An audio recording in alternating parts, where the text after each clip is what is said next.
नमस्कार, आप सभी का स्वागत है एनडीटीवी राजस्थान पर और मैं हूं आपके साथ शुभेंदु सिंह। एसआई भर्ती 2021 केस को लेकर राजस्थान हाई कोर्ट में सरकार ने अब साफ कर दिया है कि जांच पूरी होने तक यह भर्ती रद्द नहीं कर सकते हैं। जांच पूरी होने के बाद सरकार इस पर कोई फैसला लेगी और कोर्ट में अपना जवाब दाखिल करते हुए सरकार ने यह कहा है कि मामले में आरोपी ट्रेनी एसआई को तुरंत प्रभाव से निलंबित कर दिया गया है। एसआईटी की जांच जारी है, जो भी दोषी पाए जाएंगे उनके खिलाफ सख्त से सख्त कार्रवाई की जाएगी। लेकिन कोर्ट ने सवाल उठाते हुए यह कहा है कि क्या आपको अपनी ही एजेंसियों पर भरोसा नहीं है, क्योंकि कई जांच रिपोर्ट में परीक्षा रद्द करने की सिफारिश कर दी गई है। फिर आखिर असमंजस किस बात का है? कोर्ट ने सरकार से कहा है कि मामले में यथास्थिति बनाए रखें, फील्ड ट्रेनिंग पर रोक लगाई जाए। और आज इसी पर हम चर्चा करेंगे कि आखिर सरकार ने परीक्षा रद्द करने से इनकार क्यों कर दिया है और अब इसका अंत क्या होगा, जरा जानेंगे समझेंगे। लेकिन सबसे पहले आपको कुछ बयान दिखाते हैं। कोर्ट का एक गुस्सा था सरकार के ऊपर कि आप हमारे पुराने ऑर्डर जिसमें हमने स्टेटस को मेंटेन करने का कहा है, उसका आप उसको ऑर्डर को फॉलो क्यों नहीं कर रहे हैं। तो उसमें कहा कि वो जो स्टेटस को का ऑर्डर था वो था रिक्रूटमेंट प्रोसेस को लेके। रिक्रूटमेंट प्रोसेस ऑलरेडी कंप्लीट हो चुका है, अभी जो चल रहा है ट्रेनिंग चल रही है, तो ट्रेनिंग को लेके कहीं भी स्टे नहीं था। बट उस ऑर्डर को फर्दर क्लैरिफाई करके न्यायालय ने ये कह दिया कि अभी जो यथायथ स्थिति है वही बनी रहेगी, इसके आगे अब कोई भी बदलाव नहीं होगा। तीसरी चीज जिस पे बात हुई, जिन चीजों पे ये डॉक्यूमेंट पे रिप्लाई कर रहे हैं, चाहे कमेटी की रिपोर्ट हो गई, कैबिनेट कमेटी की है, तो ऑफिसर सीक्रेट एक्ट और आरटीआई के अंदर उनको हम रिकॉर्ड पे नहीं ला सकते, because it's not a public record, it's a business affair of between the government and it's officials. इसको अपन पब्लिक डोमेन में नहीं ला सकते। तो इन लोगों ने ये कहाँ से प्रोक्योर किया और उनकी जेन्युइनिटी क्या है क्या नहीं है, it is not yet confirmed. तो उन चीजों को लेकर हमने प्रिलिमिनरी ऑब्जेक्शन लिया, जिसको कोर्ट ने कहा कि इस पे आप एक डिटेल रिप्लाई पेश करें। तो ये पूरा मामला सामने है। सरकार ने कोर्ट के सामने भी अपना पक्ष रख दिया है, लेकिन इस मामले को लेकर के मंत्री किरोड़ीलाल मीणा, जो एक लंबे समय से इस मामले को लेकर अपने बयान देते रहे हैं, मुखर रहे हैं, इस पर उनका क्या कहना है जरा वो आपको दिखाएंगे। लेकिन उसी के साथ यहां कांग्रेस पार्टी के नेता सचिन पायलट ने इस पर क्या किया है, जरा दोनों की प्रतिक्रियाएं आपको दिखाते हैं। प्रदेश सरकार ने इतना कंफ्यूजन पैदा किया हुआ है। सरकार के मंत्री बोलते हैं कि परीक्षा रद्द होगी, सरकार अपना उत्तर देती है कोर्ट में कि हम नहीं कर पाएंगे। तो जो कन्फ्यूजन और जो अनिश्चितता बनी हुई है, इससे जनता पिस रही है और सरकार को तुरंत रूप से अपना जो सरकार का जो मत है वो उनको जनता को बताना चाहिए। जो नौजवान बच्चे परीक्षा दे के बैठे हैं, उनका फ्यूचर जो है सरकार ने खतरे में डाल दिया है। और अभी विधानसभा का सत्र चालू हुआ 31 तारीख से, तो जिन्होंने सरकार ने जो नए जिले बने थे उनको रद्द किया है, उसको लेकर जनता बहुत आक्रोश है। परीक्षाओं के में लेकर जो अनसर्टेनिटी बनी है उसके पर सरकार को जवाब देना पड़ेगा और हम सदन को चलवाने की बात रखेंगे अध्यक्ष जी से, लेकिन जवाबदेही तय करनी पड़ेगी। सरकार को कटघरे में खड़ा कर कर उनसे जवाब मांगा जाएगा। 1 साल के कार्यकाल में इस सरकार ने सिर्फ वादे किए हैं, जुमले दिए हैं, भाषण दिए हैं, घोषणाएं करी हैं। धरातल पर जो किसान के हाल है, नौजवान के हाल हैं, उससे जवाब मांगने का काम हम सरकार से करवाएंगे। और सदन के अंदर मुझे लगता है कि जो 1 साल का कार्यकाल है उस पर हर तरह से सरकार को घेरने का काम हम लोग करेंगे। हमारी सरकार ने जो सब कमेटी बनाई उसने भी रद्द करने का कहा है। हमारी सरकार में जो एडवोकेट जनरल हैं उन्हें भी रद्द करने का कहा है। और एसओजी और पुलिस हेडक्वार्टर एडवोकेट जनरल सब ने रिकमेंड की है। अब क्यों ऐसा किया है मेरी समझ से बाहर है। जनमानस और अल्पसंख्यक लोग चाहते हैं परीक्षा रद्द होनी चाहिए।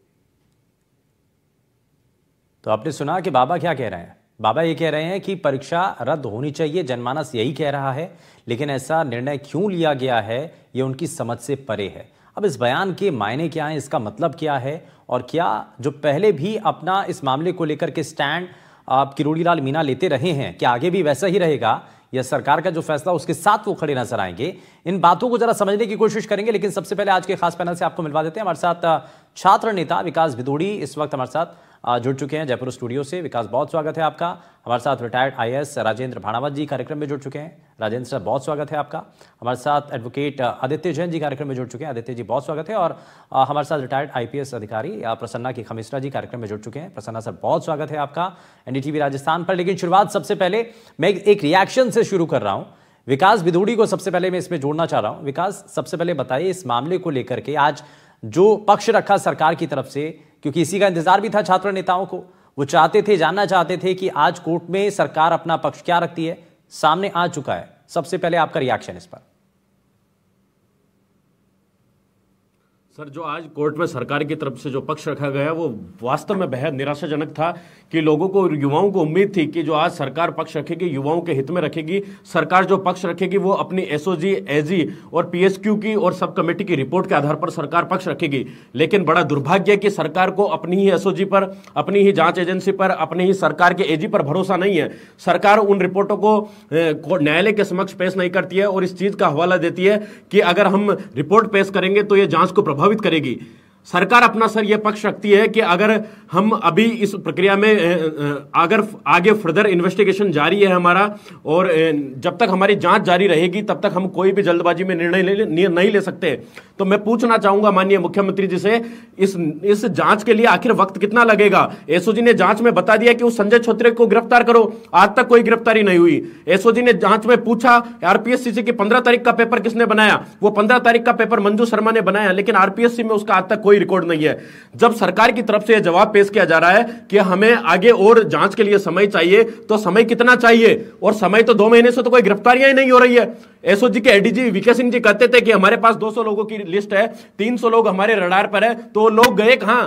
आखिर सरकार के किस मुखिया का दबाव है, कौन से ऐसे मंत्री का दबाव है, कौन से सीएमओ के अधिकारी का दबाव है? सरकार अपनी ही जांच एजेंसियों की और अपनी ही एसजी को रिपोर्ट को पेश करने से न्यायालय में डर रही है।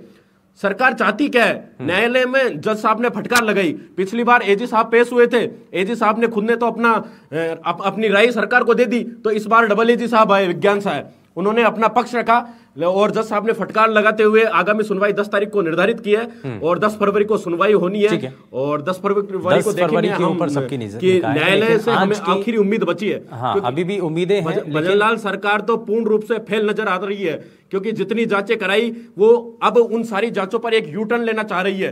किरोड़ी लाल ने कह दिया सरकार के मंत्री कर रहे हैं, 6 मंत्रियों की कमेटी कर रही है। सर देखिए, सबसे बड़ी बात तो सरकार को, मुख्यमंत्री जी को खुद उन 6 मंत्रियों पर भरोसा नहीं है। आखिर उन रिपोर्ट को क्यों पेश नहीं किया जा रहा है? सरकार की तो रिपोर्ट वाजिब सवाल है। मैं वापस लौटता हूं विकास साहब के पास, मैं वापस हाँ। लौटता हूं। हमारे साथ प्रसन्ना सर भी हैं। प्रसन्ना सर, एक चीज बताइए कि इसके अंदर यू टर्न वाली बात जो अब कही जा रही है, पहले ये कह दिया गया था कि भाई बड़े मगरमच्छ हैं इसमें, हमारी सरकार आने दीजिए, हम इस पर तुरंत कार्रवाई करेंगे। अब ऐसा क्या हो रहा है कि कोर्ट के सामने जाकर के सरकार को यह कहना पड़ रहा है कि अभी हमें भर्ती, हम इसको रद्द नहीं कर सकते हैं, जबकि जो जांच रिपोर्ट है उसकी तरफ, उसमें भी ये इशारा है कि गड़बड़ियां हुई हैं, अनियमितताएं हुई हैं और इसमें पेपर लीक हुआ है, उसके बावजूद भी अभी तक रद्द नहीं हो रहा है। देखिए, इसमें अनेक इशू, कॉम्प्लेक्स इश्यूज इन्वॉल्व हैं। पॉलिटिकल स्टेटमेंट कुछ और रहते हैं, लेकिन जब सारी डिसीजन लेने की जब बात आती है तो मामला कुछ और हो जाता है। जहां तक अभी की बात है कि परीक्षा भर्ती क्यों नहीं रद्द की गई, तो इसमें हमें ये भी चीज देखना होगा कि करीब 850 पदों पे भर्ती की गई। कुछ लोग इसमें गिरफ्तार हुए हैं। अभी जांच पूरी नहीं हुई है, ये बात अलग है कि जांच जल्दी पूरी होनी चाहिए, लेकिन फिलहाल की जो स्थिति है, जांच कंप्लीट नहीं है और कुछ लोग गिरफ्तार हुए हैं। लेकिन इसमें आपको ये भी देखना होगा कि काफी लोग ऐसे हैं जिन्होंने सही तरीके से एग्जाम भी दिए हैं, उनका सिलेक्शन भी हुआ है, वो अपनी ट्रेनिंग या जो भी आगे का उनका कार्यक्रम है वो ले रहे होंगे। तो हमें उनके प्रति भी सरकार को इनजस्टिस नहीं करना है। लेकिन साथ के साथ चूंकि अभी इन्वेस्टिगेशन चल रहा है और इन्वेस्टिगेशन में जब अगर ये सामने आता है कि इसमें बहुत ज्यादा गड़बड़ियां पूरी हुई है, उसमें आधे से भी ज्यादा कैंडिडेट्स ऐसे भर्ती हो गए जो गलत है, तो फिर सरकार को इस पे बिल्कुल फैसला करना चाहिए। और जहां तक जितनी भी एसओजी और सब कमेटी की जो आपने जांच का जो मैटर बताया है, वह सारे कैसे, क्योंकि पॉलिटिकल कमिटीज होती है, इनके फैसले कुछ अलग हिसाब से होते हैं। जांच का नतीजा बिल्कुल जो सही जांच है, और किसी को गिरफ्तार भी अगर किया जाता है पुलिस के द्वारा, तो जब तक पूरे सबूत नहीं मिलते गिरफ्तार नहीं किया जाता। किसी इनोसेंट के प्रति अत्याचार भी नहीं होना चाहिए, ये भी पुलिस अपनी जांच में ध्यान रखती है। और मैं सोचता हूँ कि एसओजी और जितने भी अधिकारी जो जांच के हैं वो यही देख रहे होंगे। हाँ, एक बात मैं अवश्य कहना चाहूंगा कि एसओजी या जिसने भी ये पहले हम लोग कभी कभी हमारे जो अधिकारी लोग हैं उत्साह में बयान दे देते हैं, कभी कभी वो भी भारी पड़ जाते हैं। ठीक है, कई बार जो ऐसे बयान हैं वो और स्टेटमेंट और खास करके राजनीतिक बयान जो होते हैं जो चुनाव के समय में दिए गए, वो शायद उसको लेकर के लोगों के अंदर एक भाव बना हुआ था कि शायद आएंगे सत्ता में तो उसके बाद पेपर रद्द ही होगा, और इसलिए बार बार रद्द की बात सामने आ रही है। लेकिन जब ये जांच होती है तो उसमें कई पहलू सबूत के तौर पर, क्योंकि सबूतों के आधार पर ही सब कुछ फैसले होते हैं, तो सबूत वहां पर कितने मिले हैं, कितने साक्ष्य हैं और क्या कड़ियां आपस में जुड़ पा रही हैं, ये अपने आप में बड़ा पहलू है। मैं इसमें राजेंद्र जी को जोड़ लेता हूं। राजेंद्र जी, एक चीज बताइए इसमें सर कि जितनी चीजें अभी तक देखने को मिली, जो स्टेटमेंट आए वो ठीक है, जो बयान है वो पॉलिटिकली वो अलग रखते हैं, लेकिन इसमें एक तरफ जो साक्ष्य अभी तक रखे गए और कोर्ट के सामने जब ये कह दिया गया कि भाई अभी हम भर्ती परीक्षा को रद्द नहीं करेंगे, तो लग रहा है कि कुछ टेक्निकली बड़ा पहलू है। एक मामला तो ये है ही, प्रसन्ना सर ने जो बताया कि अभी जांच चल रही है, तो यानी कि जांच जब तक पूरी नहीं होगी तो ये इसी तरीके से लटकी रहेगी पूरी भर्ती प्रक्रिया।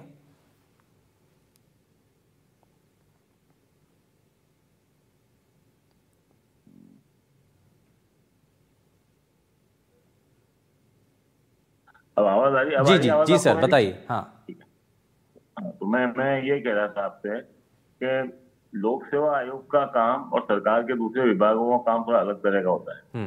लोक सेवा आयोग की जो परीक्षाएं होती है उसके माध्यम से जो लोग चयनित होते हैं वो अगले 30-40 वर्षों तक जनता को कानून का राज रखने में मदद करेंगे। पुलिस का काम ही जी राजेंद्र सर बताइए आप। है ना आपको? जी जी आपकी आवाज आ रही है सर, बताइए।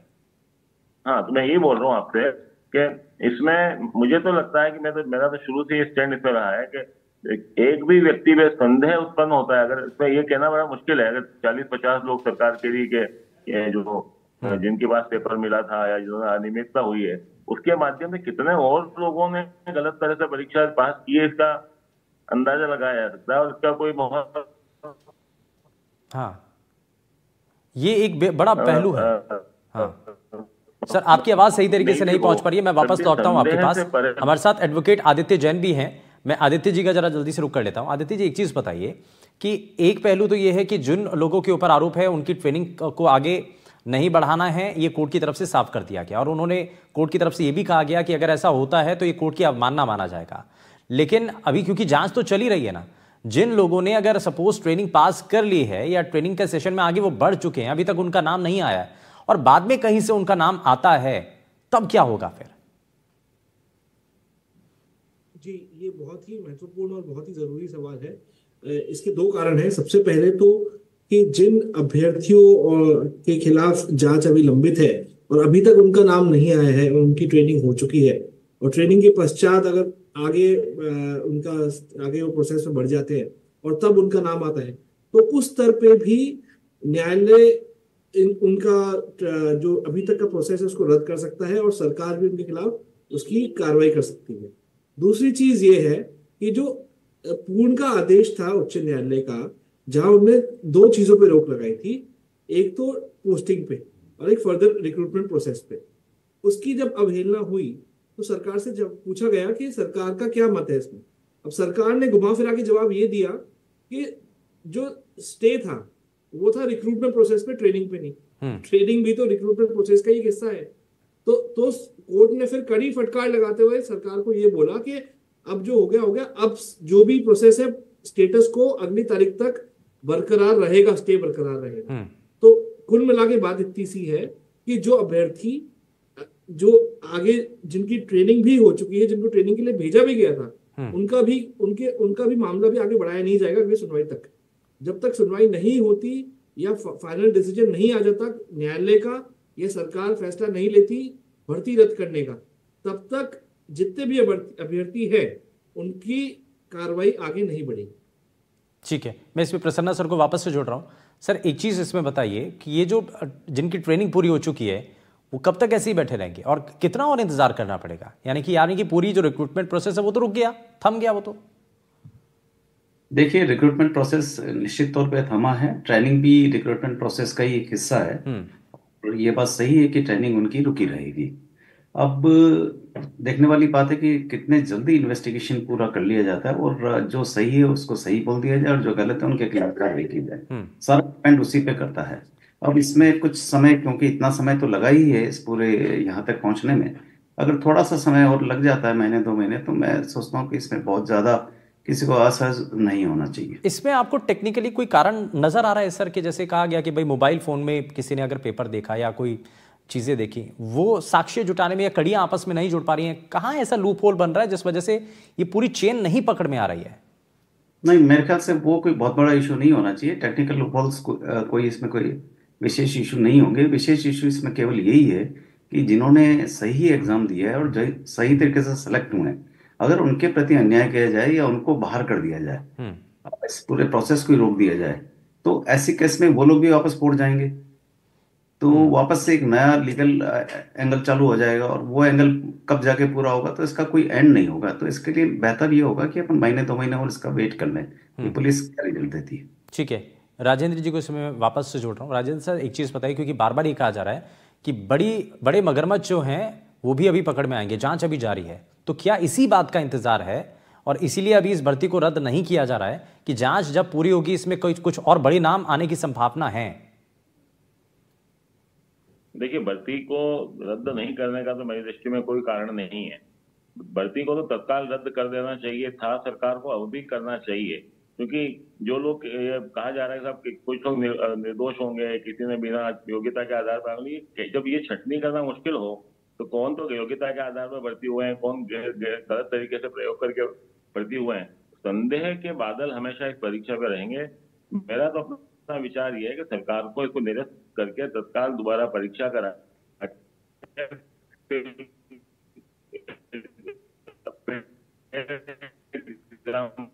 निष्पक्षता के साथ परिणाम घोषित करना चाहिए। 1.5 साल चुका, अंतहीन है तो तरीका।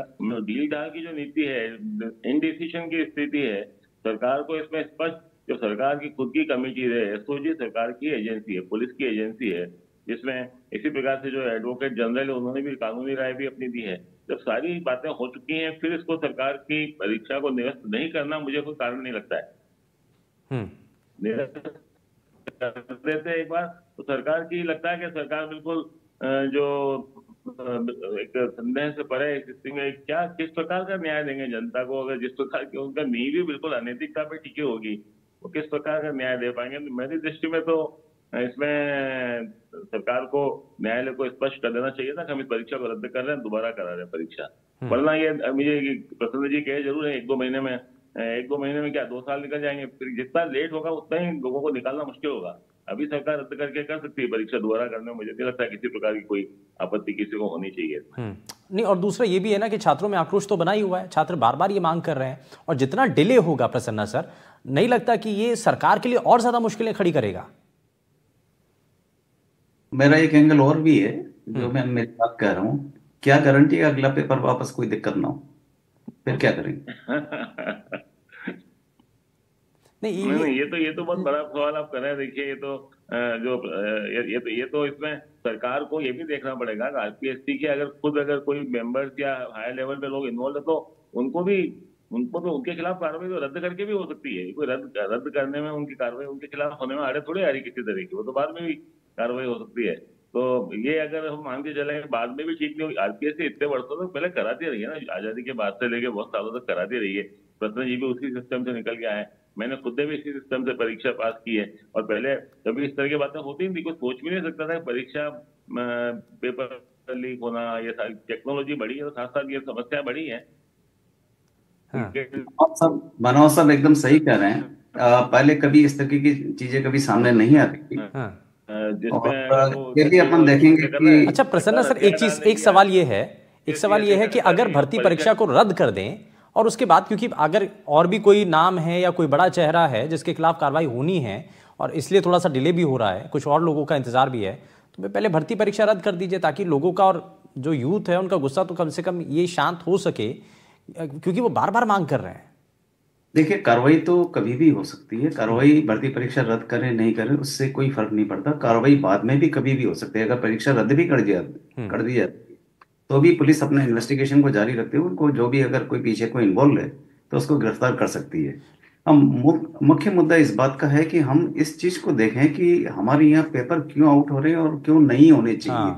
आप यूपीएससी को देखिए, यूपीएससी के एग्जाम्स इतने सालों से हो रहे हैं, क्या हमने कभी देखा कि कोई वहां पे लीकेज की कोई समस्या हुई है? तो ये जो बेसिक समस्याएं हैं, एक साल का एग्जाम का तो जैसे भी है, 21 का जो एसआई भर्ती का है, इसका अंतिम कंक्लूजन आना ही है कुछ महीनों में या कुछ समय में।